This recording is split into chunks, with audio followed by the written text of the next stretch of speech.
আমি যখন একেবারে ছোট 4 মাস যখন বয়স আমার, আমি কথা বলতেও পারতাম না, কথাও শিখিনি, আব্বুকে চিনতামও না, ডাকতেও পারতাম না। তখন থেকে আমার আব্বু নাই। আমি জন্মের পর থেকে আমার বাসায় কখনো আমার আব্বুকে দেখিনি। আমার বয়স 17, আমার আব্বু জেলে থাকার বয়সও 17। আমার বামে যে রয়েছেন তিনি জাহাঙ্গীর আলমের আপন বোন।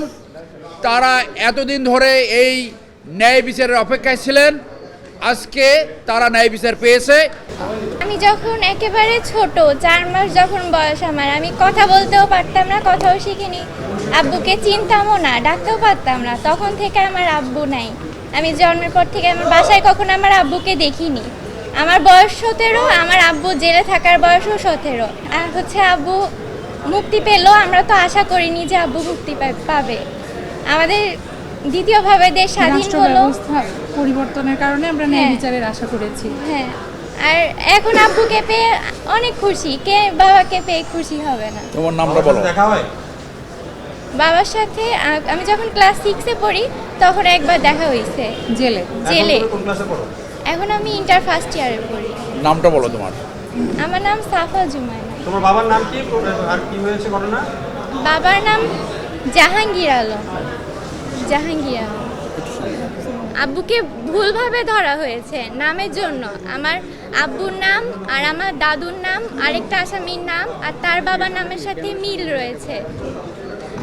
এইভাবে করে আব্বুকে ফাঁসিয়ে ধরা হয়েছে, তারপর আমরা ছাড়াতে পারিনি। আমার ভাইয়া ইসলামী বিশ্ববিদ্যালয়ের ছাত্র ছিলেন, তারপরে উনি আমার বাবার ব্যবসা দেখাশোনা করতেন।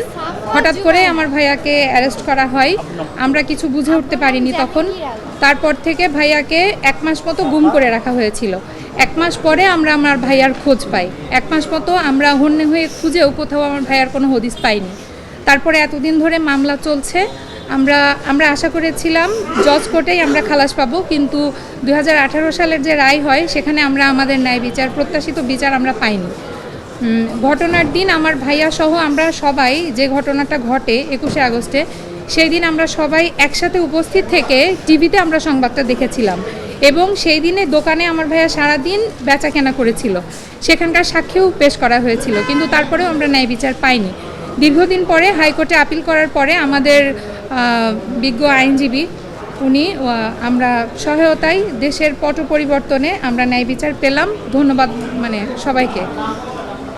আমার নাম দিলারা বিনতে কাশেম।